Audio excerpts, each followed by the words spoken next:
All right. Hey, everyone. I want to welcome you all to our CPAC Connecticut Youth Advisory Board. Today, we are talking all about back to school success. My name's Michael. I'm here with Allie, Emily, and Jake, and we are all advocates and members of the Youth Advisory Board. So we're really happy you're here with us. And so I'm going to jump right in, and I want to start really asking you all, Emily, this is for you first. What can young adults do to support themselves this school year? Young adults can support themselves by just giving themselves a break and understanding that even though school has been happening one way for so long, say if they're like in a older grade, like if they're in like upper elementary or something, and they realize that like they're so used to school in one context, but then they realize that school did an entire overhaul and they have to like give themselves understanding and be patient with themselves and just don't expect everything to be on in one timeline. I love that, Emily. It's really all about acceptance. So, Allie, over to you. What can young adults do to support themselves this school year? I think one thing young adults can do to support themselves this year is to make sure that they schedule in self-care for themselves. Actually, Michael, it was you that taught me that when you when you're making your calendar for the week and you're putting in your classes and you're putting in your sports or like family stuff, commitments, whatever, just as you would put in a block for your appointment or work or whatever, put in a block for yourself and let that really be a time for yourself and not push it off or not reschedule it or not cancel it or anything like that. I think it's important to do because, kids are going back to school and young adults, everyone are going back to school with, some of them are going back in person after the pandemic. Some of them are switching to online. So I think that no matter what form you take your classes, make sure that you take time for yourself.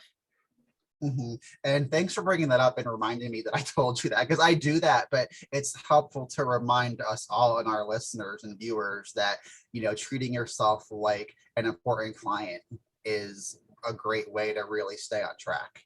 And so, Jake, over to you. What can young adults do to support themselves this school year?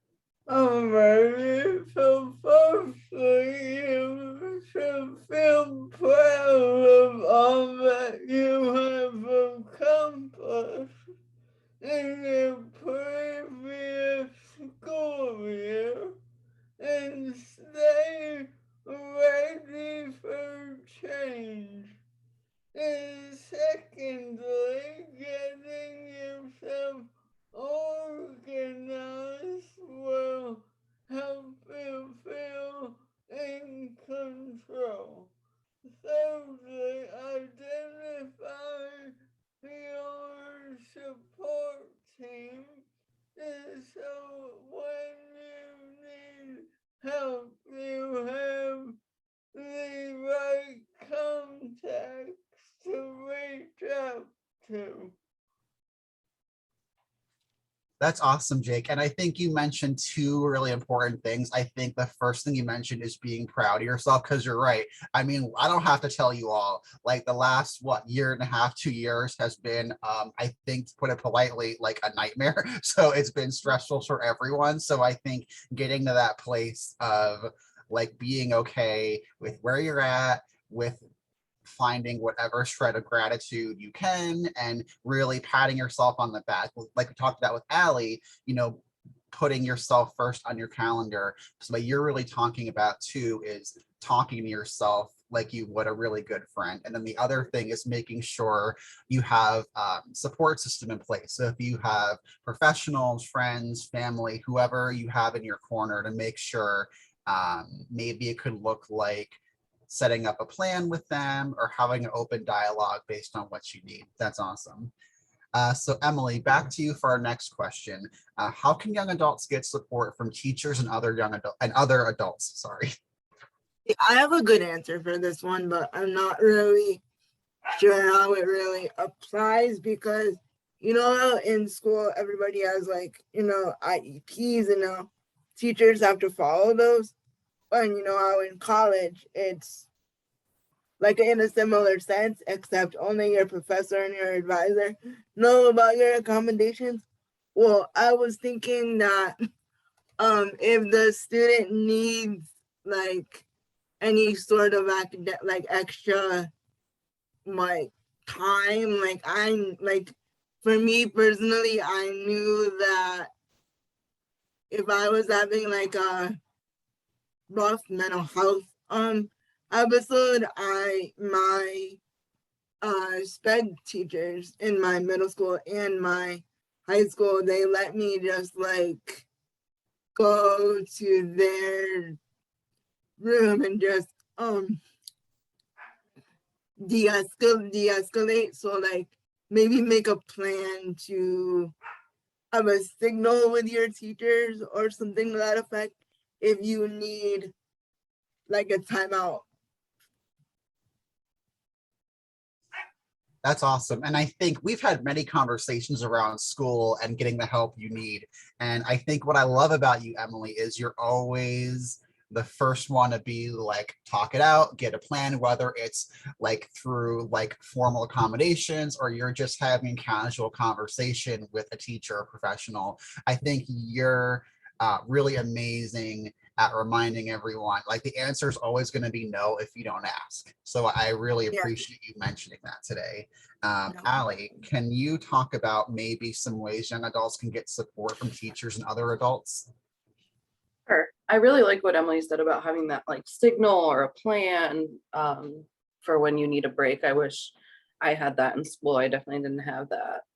Mine, for me, it was more like, oh, go to the counseling center. It was more like shoo shoo instead of, just taking a break when sometimes that's all I needed. I didn't need to go to the counseling center. I could have just, had a break.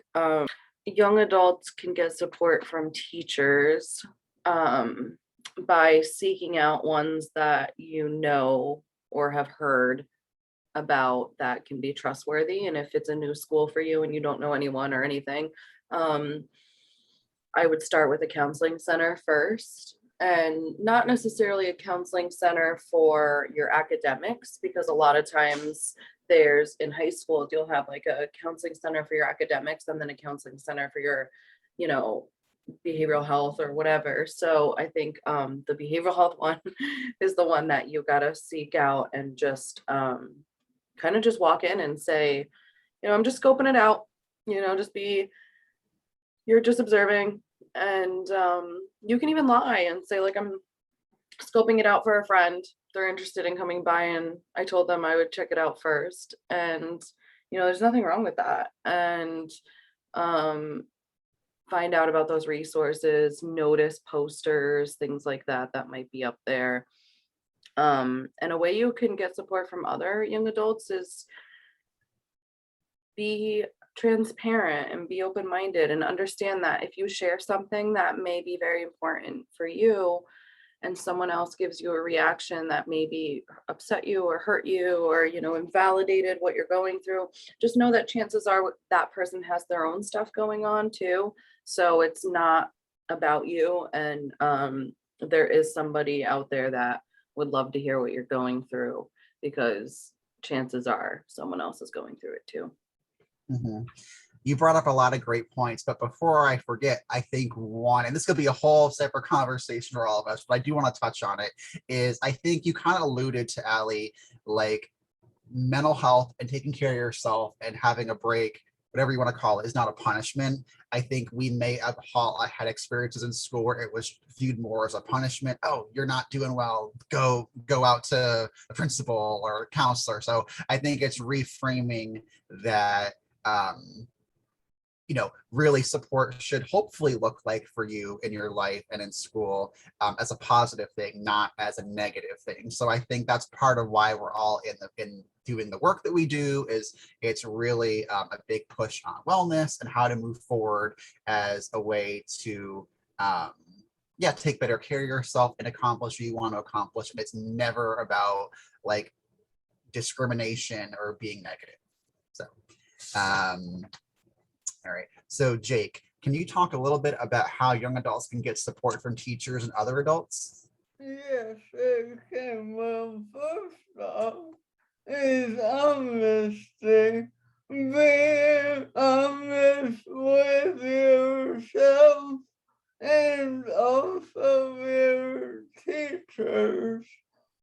Honesty is the best policy for this area.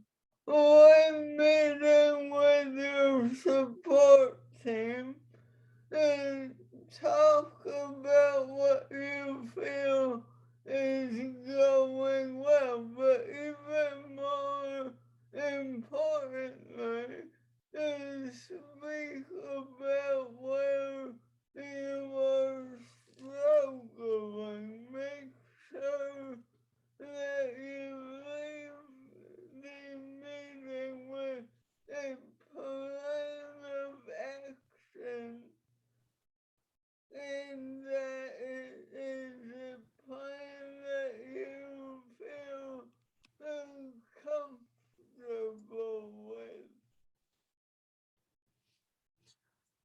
So Jake, I think what I took away from that is two big things. Is one, you're right, honesty is the best policy, because I think it's a big thing where we never want young adults to feel like they have to share. I think it's within their right to wait till they would like to share, but I think it's also being aware of, historically, young adults have not always had the chance to really share in a safe space. So I think that's, again, why we're all doing this work. And I think the other thing you mentioned was,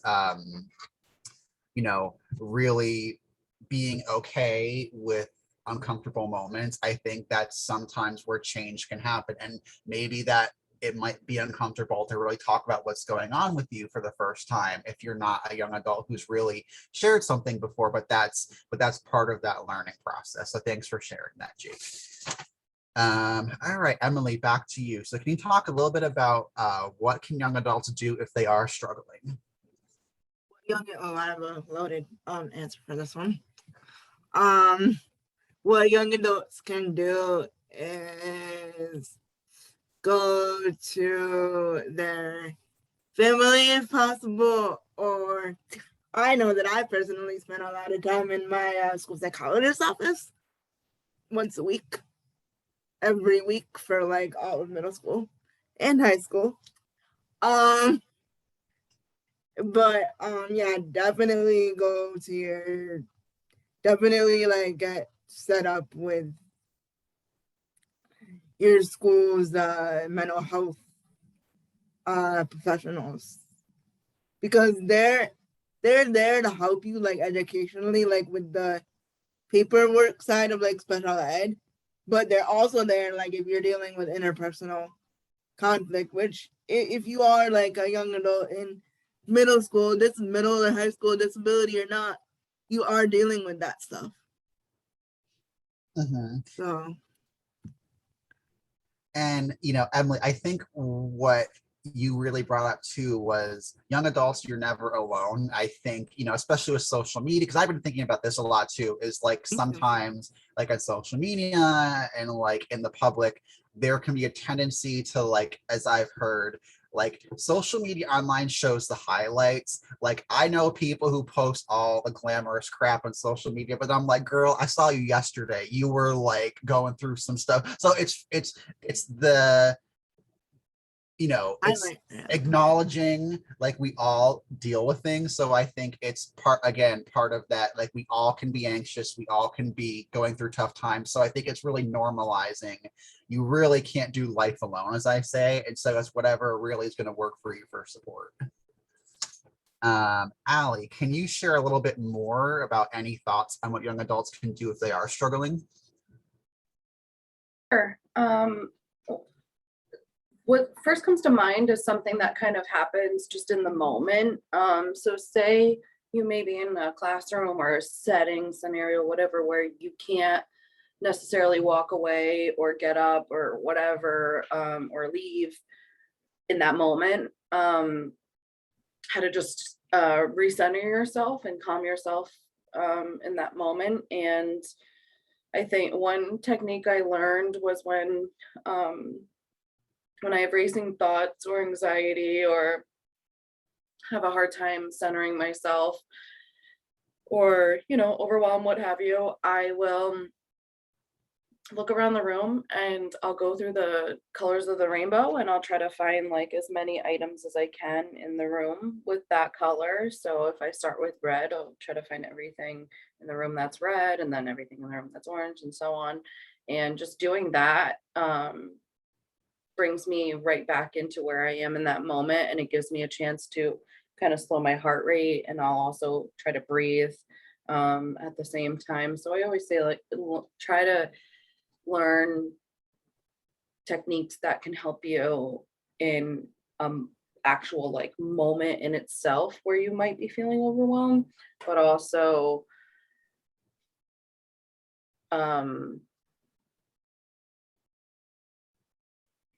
you can also share what you're going through with someone else.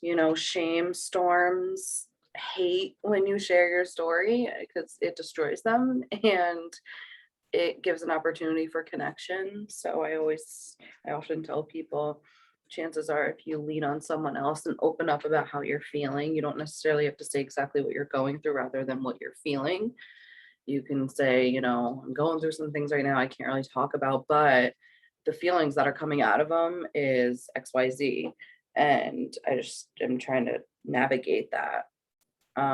Just saying that alone, people can usually be like, oh yeah, I remember when I felt that emotion one time too. And I ended up, and this is what I did with it. And before you know it, you formed a connection.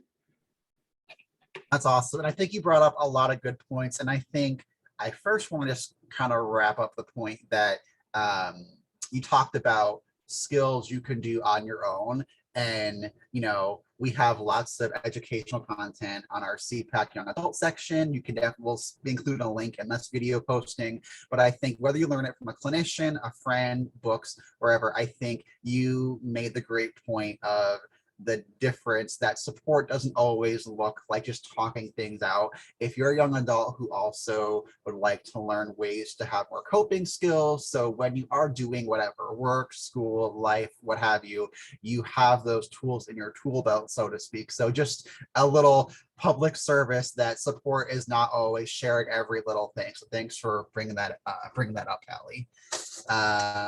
Jake, can you share a little bit about what young adults can do if they are struggling? Of course. This goes along with the previous question. It is important to have a plan established in advance of running into a problem. If you begin to struggle, you should be able to refer to the plan and reach out to your support team before it becomes overwhelming. You're right, Jake. I think like we were talking about, I think knowing who can be in your corner and knowing who you can turn to for what. Like I have someone I could turn to for like practical things.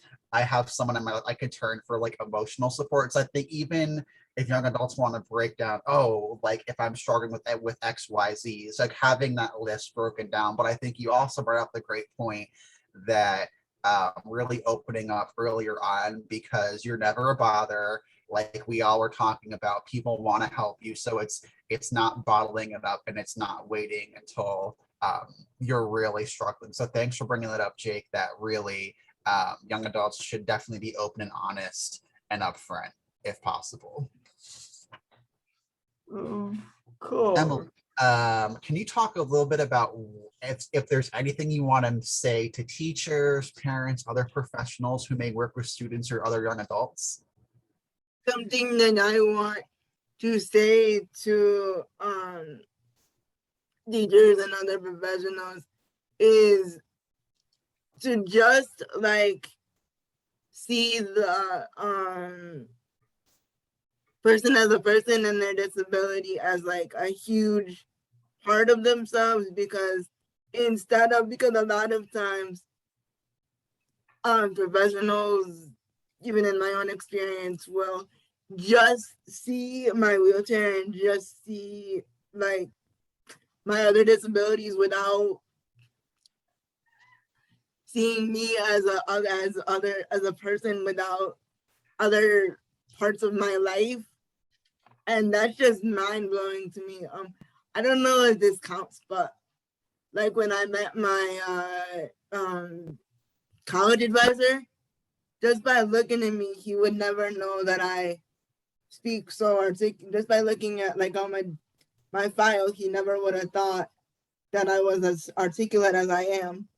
So professionals really need to realize that if you're a disabled person, you're not just a disabled person, you're also any other adjective that you are. Like you have a, like, I don't think a lot of people realize that there are different aspects of disabled people's lives. Hmm.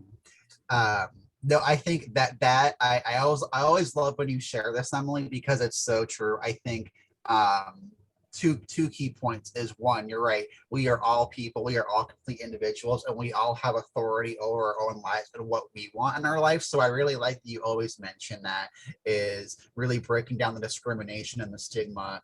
And then the other the key point is reminding professionals it's not fun to talk about maybe, but it's got to be said. We all may have implicit biases. So I really appreciate you sharing and reminding teachers and professionals that we're not any case notes in a file.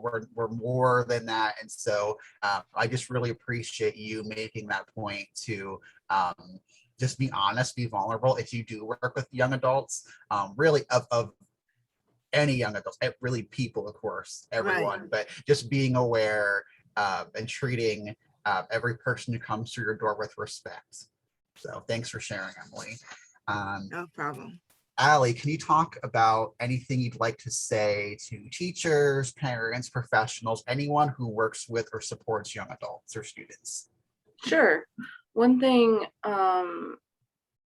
is, I love what Emily said about that. People have more than school going on in their lives. A lot of times, teachers assume because a kid seems like they have it all together, quote,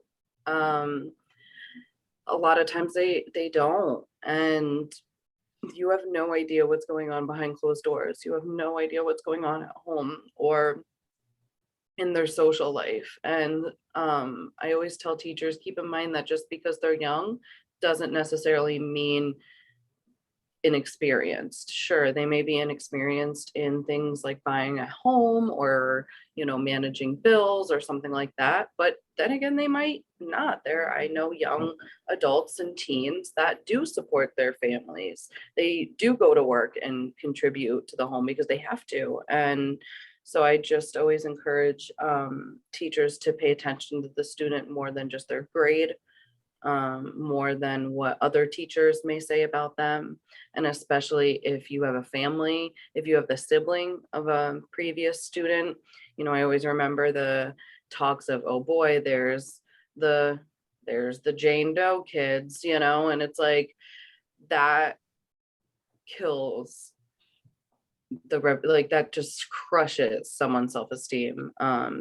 And their personality and individuality. And as a sibling who was proud of my sibling no matter what, even when they were struggling and I've had teachers kind of mumble that, I thought to myself, well, so what? He's still the greatest, bad kid in the world. So I always tell teachers, just try to keep in mind that students are so much more than their grade book grade and their family reputation and things like that. Everyone's their own person.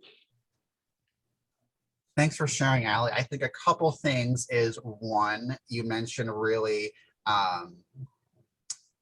not bottling things up. I was a student too who would like try to look together, look perfect, but on the inside, like I was beyond struggling, and I would be the classic case of Michael looked fine, Michael looked fine. Then like one day I snap and I have like a meltdown. And so like I totally get where you're coming from on that. And I think the other thing you mentioned that I want to talk about for a second is you're right. I think the world is more complicated than adults may realize for young adults. And so I don't know how many young adults and teachers think students today are just eating cookies and watching TV all day after school, but it's certainly not the students, young adults I know. So you're right, it's being aware of, you don't know what someone's going through. Like you talked about, they could be a primary caretaker, emotional support.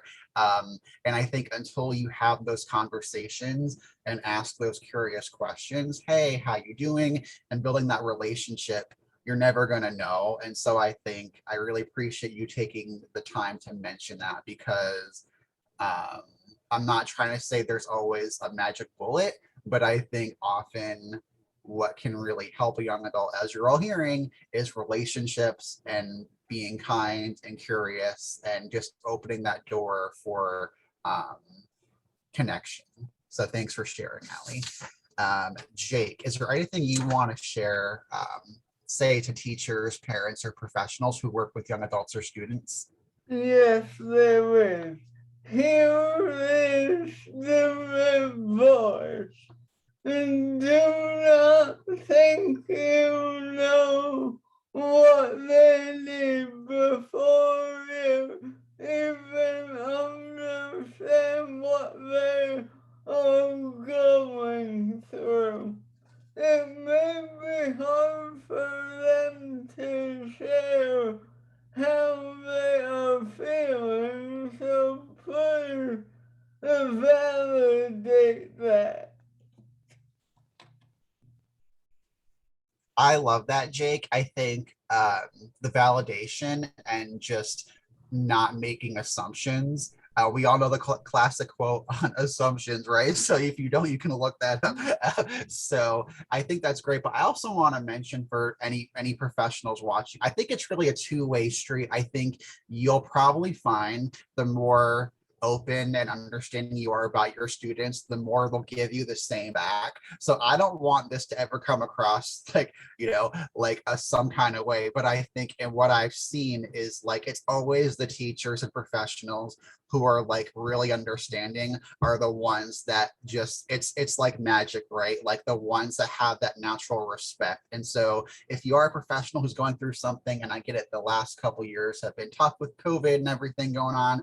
So all this talk about self-care and understanding applies to professionals too. So I think it's really all about that awareness and understanding and support. So thanks for sharing that, Jake. And we're getting to our final question here. So Emily, can you talk a little bit about if there's anything you want to say to students and young adults who might be watching this? I think I want to say to students and young adults that may be watching is that, like, even though, professionals, like teachers may think that, oh, you don't have anything to like worry about or anything, is that the interpersonal and social and academic struggles that you go through are like valid. And I've had experiences where teachers just love to invalidate like our experiences just because we're young, and especially because if you have a disability, they think that they shelter you enough where that doesn't happen, and that's not true. Like, the bottom line is to validate students.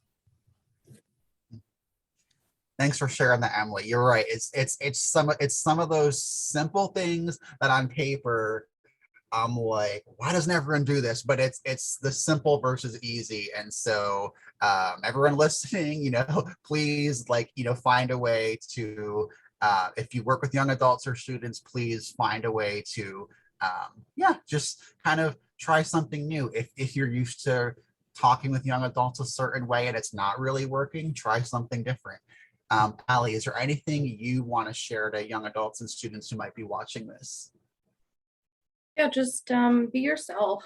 There were so many years that I didn't spend being showing my true personality or only showing a certain amount of it around certain people, and I regret that a lot. I think if I didn't worry so much about what other people thought, then I would have been able to enjoy a lot of in the now moments that I missed out on. So, and that it's okay to make mistakes. Mistakes happen, and it's what's important is to not beat yourself up over it and get stuck in a shame cycle. I really appreciate that, Allie. I think the two things I'm taking away from that is one, you are not your mistakes. So, and then the other thing is, really it's being in the now. I think especially for students, there can be so much focus on goals, your next assignment, your next test, your next this, your next that. And so it's great to achieve those and keep on track for them. But I think you made a great point of not like living in those goals and taking time to be present. And I think really balancing those. So thanks for sharing that, Allie. So Jake, over to you. Is there anything you'd like to say to students and young adults who might be watching this? There is, yes. Well, first of all, you need to realize that you are not alone, no matter what circumstances you may be in. There are people that want to support you and find other people and peers and build their support system. I love that, Jake. I couldn't have said it any better myself. It's really all about that peer support, finding someone who cares, because there are people who care, and just not being alone in your struggles. There's always someone out there who can really help you. And so really with that, we finish all of our questions. Again, I'm Michael here with Allie, Jake, and Emily here for the CPAC Youth Advisory Board. We want to thank you for being here with us. I think we learned a lot today, a lot of great ways to support young adults and students, support professionals. We'll be doing a lot more of activities as always, but especially during our back to school month for September. Be on the lookout for new resources, including a meeting prep sheet, and lots more to come. All right, everyone. Thanks for joining us and take care. Bye. Thank you.